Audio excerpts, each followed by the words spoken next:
সকাল ঘুম থেকে উঠে জানলার বাইরে ফোনটা বার করে একটু বেশি ভিডিও করা দেখাচ্ছিলাম। যদি ফোনটা বাইরে পড়ে যেত না, আমার একটা মারও পিঠের বাইরে পড়তো না।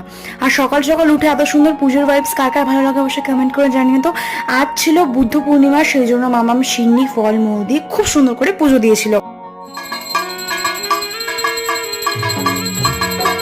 গতকাল মামামের সুন্দর সুন্দর লাইট কালারের পিলো কভার গুলো কিনে এনেছিল, আমার তো দারুণ লেগেছে। তো সেটাও তোমাদের সাথে একবার শেয়ার করে দিলাম। তারপর কিছুক্ষণ পরে মামাম সিন্নি ফল প্রসাদ সবটা ডিস্ট্রিবিউট করছিল, সবাইকে দিচ্ছিল, আমাকেও দিল, আমার কিন্তু দারুণ লাগে। তারপর ভাবি অনেক সবজি বাজার করে এনেছিল, আমি ফ্রিজের স্টোরেজ বক্সের মধ্যে সব গুছিয়ে গুছিয়ে রাখছিলাম।